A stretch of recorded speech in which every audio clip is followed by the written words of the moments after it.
Baku dapat ulang nih yang piano. Nah, di video kali ini kita akan bahas apa aja challenges atau tantangan-tantangannya, apa aja sih nggak enaknya gitu ya. Jadi peternak atau pemerah sapi. Buat yang belum tahu, ini tuh gue kerja sebagai pemerah sapi gitu. Kalian bisa lihat di video sebelumnya, gue udah kasih tahu ke kalian tugas-tugasnya apa aja gitu. Mungkin kalau kalian lihat video itu bisa bisa dapat bayangan kira-kira pekerjaannya seperti apa. Nah, seperti yang kalian bisa lihat di situ, salah satu yang nggak enak adalah kalian harus mau kotor-kotoran. Kotor-kotoran tuh bukan berarti mandi lumpur gitu, enggak ya. Tapi itu kan kayak tanahnya itu pasti adalah tanah yang agak basah terus bisa nyiprat gitu. Walaupun pakai long sleeve, selalu pakai tangan panjang gitu, dan tangan panjang itu bahasa Manado. Ya udah, pakai bahasa Manado aja deh. Walaupun selalu pakai tangan panjang tuh, ada yang sarung tangan, buat beberapa orang pasti nggak nyaman tuh kalau ada kotor-kotor begitu dong. Nah, itu salah satu tantangannya. Jadi yaitu yang berhubungan dengan kotor-kotor. Ini tadi cuacanya tiba-tiba mendung terus cerah lagi. By the way, kalau nggak penasaran kita pakai jaket walaupun cuacanya cerah, karena walaupun cerah gini ini tuh nggak panas, ini dingin. Cuacanya sekarang tuh 12 derajat. Terus sudah jelas karena I'm dealing with sapi, jadi I have to deal with kotoran sapi. Ya sama seperti tanah, bisa jadi kan itu kan apa nyiprat ke kalian dan sebagainya. Jadi buat beberapa orang itu sangat tidak nyaman. Kalau gua, mindset gua adalah ya udah, gua awalnya mencoba nggak terlalu mikirin, lama-lama jadi ya udah biasa gitu, toh nanti pulang bajunya langsung dicuci dan sebagainya terus mandi kayak itu tuh, kalian bisa lihat tuh. Nah, itu bajunya habis dicuci tuh. Itu jadi sudah jelas itu sangat akan buat tidak nyaman buat yang nggak terbiasa. Oh, baunya juga gitu. Baunya ya bisa datang dari si kotoran sapi ini, bisa datang dari sapinya. Yang gue rasain ya, baunya itu tidak seburuk yang gue pikirkan. Jadi ya balik lagi gitu. Begitu gue mencoba tidak peduli dan lama-lama terbiasa. Dan itu nggak separah yang gue pikirkan ternyata, karena ya mungkin ada hubungannya dengan makanannya juga ya. Makanannya kan, makanan mereka kan dijaga gitu, bersih makanannya, rumput, grain dan sebagainya. Jadi begitu jadi kotoran ya nggak terlalu bau gitu. Gue nggak ngerti penjelasan ilmiahnya seperti apa, tapi gue yakin sih, gue cukup yakin ada hubungannya dengan itu. Kemudian weather, karena ini di tempat yang terbuka, gue tunjukin lagi nih, tuh kan, tuh. Kalau dibandingkan dengan pekerjaan gue yang sebelumnya, gue kerja di warehouse, kerja di logistik, tempatnya tertutup, gue di sini harus jauh lebih tahan terhadap cuaca. Cuacanya tuh nggak cuma panas banget, tapi juga bisa dingin banget. Gue pertama datang ke sini itu masih musim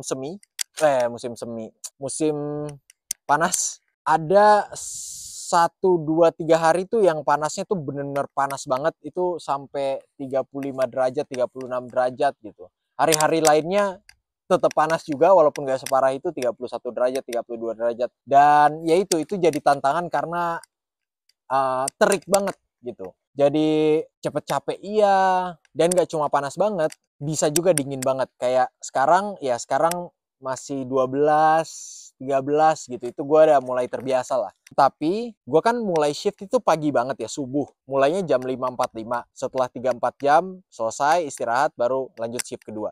Nah, yang subuhnya ini itu dinginnya tuh jauh lebih dingin daripada yang sekarang. Apalagi ini udah mau masuk musim dingin. Tadi pagi aja itu sampai 8 suhunya. Jadi, dan balik lagi karena di tempat yang terbuka jadi berasa banget gitu. Nah, ini jadi tantangan juga nih. Lanjut, flies. Flies itu lalat. Lalat ini jadi salah satu faktor yang mengganggu juga. Jadi awal-awal gue kerja di sini itu gue tidak punya equipment yang lengkap, selain ya paling baju tangan panjang, sarung tangan disediain dan sebagainya. Tapi yang kurang adalah jaring untuk mencegah lalat gitu, biar nggak banyak hinggap atau nggak banyak lalu lalang, atau apa namanya, scar face, bener nggak ya, face mask gitu gitulah, penutup muka intinya. Jadi untuk menutupi area muka. Nah, awal-awal gue nggak punya itu, jadi gue agak struggling tuh, karena ganggu banget setiap ada lalat mendekat gitu kan, harus kayak gini gitu, jadi agak ganggu kerjaan. jadi nggak bisa konsen juga. Nah itu bisa jadi salah satu tantangan atau bisa jadi pertimbangan kalian juga nih, kalian-kalian yang mau kerja di tempat-tempat yang seperti ini, yang berhubungan dengan ternak. Persiapkanlah itu, penutup wajah, penutup muka, berupa jaring atau berupa kain.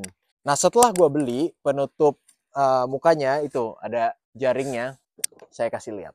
Setelah gue beli ini jaringnya, itu jadi jauh lebih nyaman, karena gue nggak harus deal with lalat lagi gitu, nggak harus terlalu peduli lalat lagi. Jadi kerjanya bisa lebih efisien, dalam hal ini lebih cepat, terus bisa lebih fokus juga. Apalagi ya, yang gue rasakan kerja di tempat ini juga, there are lots of information to digest. Dibandingkan pekerjaan gue yang sebelumnya, itu tasnya atau tugasnya tuh cukup simple. Ini, udah.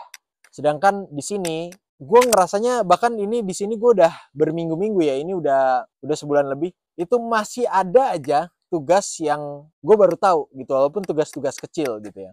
Jadi itu, gue ngerasanya tuh itu jadi tantangan banget, karena kadang kita begitu dikasih tugas baru, kita lupa sama tugas yang sebelumnya gitu. Jadi ya gitu, semakin banyak tugas, maka akan semakin besar juga kemungkinan kita lupa tugasnya gitu kan. Beda sama kalau tugasnya cuma 3-4 ya, gampang lah inget, rutinitas itu terus. Tapi ya itu jadi tantangan juga, jadi harus bener-bener inget. Dan gue sih, metode gue pada akhirnya gue mulai catet-catetin tuh apa aja gitu.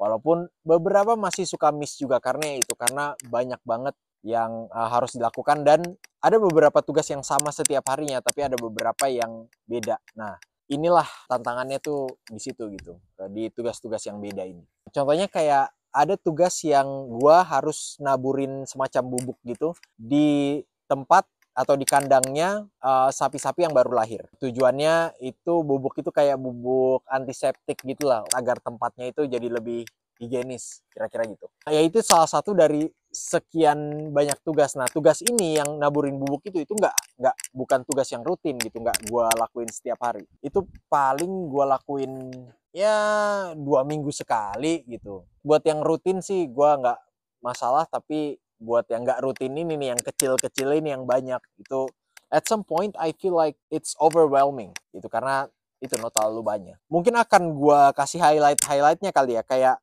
kalian harus ingat mapnya itu satu tuh. Terus equipment yang harus digunain, dari gimana cara menggunakannya sampai mana yang harus dimatiin, mana yang harus dinyalain, kapan harus dinyalain, dimatiin, dan sebagainya. Terus berkaitan dengan informasi juga, ada istilah-istilah yang sangat tidak awam, dan ya pada akhirnya gue mau nggak mau harus ngerti istilah itu gitu, dan ya paling nggak tahu lah gitu, harus paham.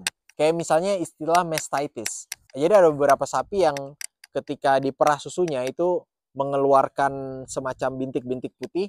Nah itu artinya sapi itu perlu ditreatment. Susunya tetap aman untuk manusia, tapi biasanya disendiriin biar ditreatment dulu. Ketika udah sembuh, nah baru dia bisa gabung sama herd atau sama kawanan yang lain. Nah ini istilah yang pada akhirnya ya gue harus tahu gitu. Jadi begitu disebut, oh ya, he got mastitis, itu berarti ya itu maksudnya gitu. Terus ada lagi colostrum. Sebenarnya ini istilah yang harusnya familiar sama ibu hamil kali ya, atau orang yang sudah berkeluarga, yang udah punya anak gitu. Ini susu yang dikeluarkan sama sapi yang baru melahirkan. Biasanya susu yang dikeluarkan ini warnanya agak berbeda, warnanya agak kekuningan. Nah, inilah yang disebut colostrum. Jadi susu ini harus diberikan ke anaknya karena ada kaitannya dengan imunitas lah gitu. Susu ini bagus buat imunitas anaknya gitu dan sebagainya. Sebenarnya kurang lebih sama kayak manusia. Tapi ini istilah yang nggak familiar buat gue, dan pada akhirnya gue harus ngerti. Oh, tunggu.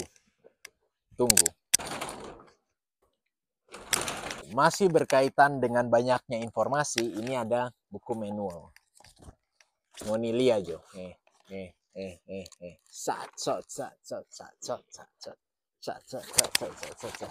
Nah, sebanyak ini informasinya. Apakah ini kita baca? Nggak semua. Jadi ada beberapa informasi penting aja yang harus dibaca. Tapi kalau Ngoni baca semua, Ngoni tahu tugas-tugasnya apa aja. Cuma ya itu, karena tidak semua tugas di dalam ini harus kita lakukan, jadi dibacanya yang penting-penting aja. Tapi ini jadi gambaran seberapa banyak informasi yang Ngoni harus telan.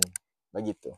Lanjut. Jadi karena kita di peternakan ini itu dealing with living creature, living things. Jadi ada beberapa hal yang cukup menyulitkan dibandingkan dengan berurusan sama benda mati gitu. Contohnya apa? Kayak ya kita harus lebih hati-hati. Kalau benda mati barang gitu ya misalnya, ya jatuh, ya udah, ya ups jatuh gitu. Tapi kalau sapi nggak bisa kan, kita misalnya sapi kita tabrak gitu, ya nggak bisa langsung diganti sapi yang lain gitu. Kalau barang kan bisa diganti. Jadi ini gambaran ya harus lebih hati-hati gitu karena berurusan dengan makhluk hidup. Terus oh ya ada faktor-faktor yang pada akhirnya mempengaruhi kayak misalnya cepat lamanya kerja. Misalnya milking gitu, lagi merah. Kita kan nggak bisa kontrol kayak misalnya ada 10 sapi nih terus ya gue mau kalian semua selesai dalam 5 menit ya gitu, keluar susunya gitu, jadi dalam 5 menit susunya berhenti, kan nggak bisa gitu, ada yang 2 menit, ada yang 4 menit, ada yang 10 menit, nah itu kita nggak bisa kontrol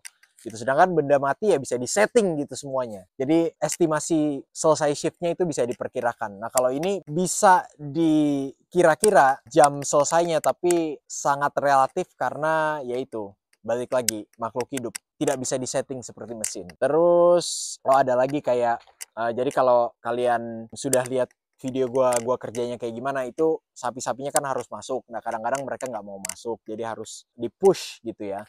Atau enggak dipakai strategi-strategi, misalnya dipakai air gitu, disemprotin ke kakinya biar mereka gerak gitu. Nah ini juga bukan sesuatu yang bisa dikontrol gitu. Ya kadang-kadang mereka pinter gitu masuk sendiri, kadang-kadang ada yang nakal gitu nggak mau masuk-masuk gitu. Jadi ini cukup menyulitkan gitu dealing with makhluk hidup. Lanjut, yang nggak enaknya lagi, jadi gue tuh di sini berasanya kayak kerja 2 kali karena gue ada 2 shift. Shift yang pertama itu jam 5:45, shift yang kedua itu jam 2:30. Buat shiftnya kurang lebih selesainya itu 3-4 jam setelah shiftnya dimulai. Dan ya itu, karena ada 2 shift dalam satu hari, jadi walaupun istirahat di tengah-tengahnya panjang banget ya, bisa 4 jam, 5 jam.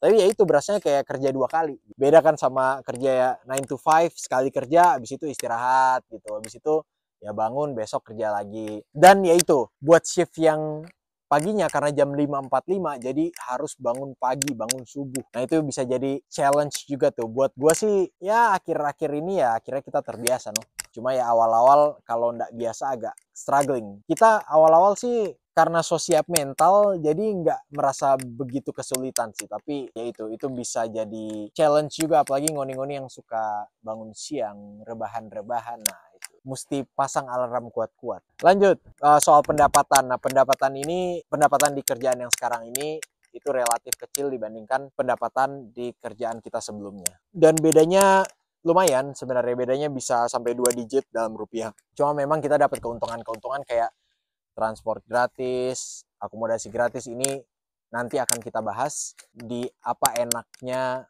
kerja di sini. Tunggu videonya. Ya tentu saja karena kita kerja di tempat yang jauh dari pemukiman padat penduduk, bukan di kota, jadi hiburannya sedikit gitu. Bahkan mau belanja juga harus cabut ke tempat yang cukup jauh. Jaraknya 10-15 menit dari sini.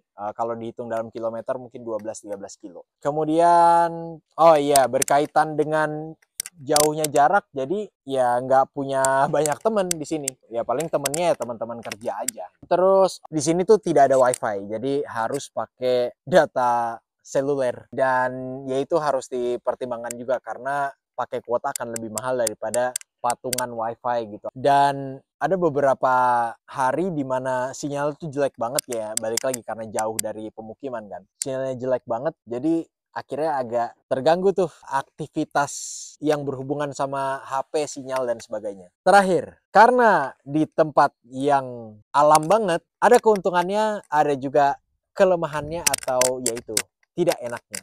Apa tidak enaknya? Kita harus bertarung dengan wild animals atau hewan-hewan liar. Nah ini contohnya nih hewan liar yang luar.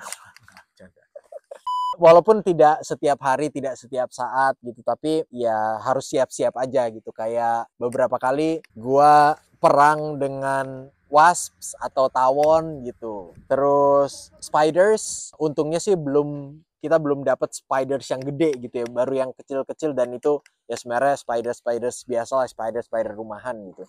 Dan sekarang sih udah nggak ada, karena rumah yang kotor gitu kan yang mengundang hewan-hewan masuk kan, begitu rumahnya dibersihin jadi no more spiders gitu. Tapi ya di awal-awal itu jadi tantangan. Terus itu spiders, wasp, dan katanya kata pekerja yang sebelumnya di sini bisa aja ada ular, yang mana it's not a surprise buat gua karena pertama ini di Australia, kedua ya itu tempatnya jauh dari kota. Dari informasi yang mereka sampaikan sih, mereka maksudnya yang kerja sebelumnya, mereka cuma lihat sekali dalam 3 bulan.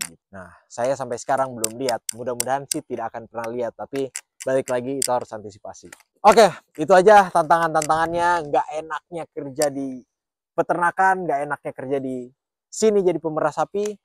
Dan mudah-mudahan itu bisa jadi informasi buat kalian, bisa jadi pertimbangan kalau mau kesini. Tapi gue harus fair, gue harus cerita juga enaknya apa aja dan akan gue buat di video lainnya. Oke? See you in the next video.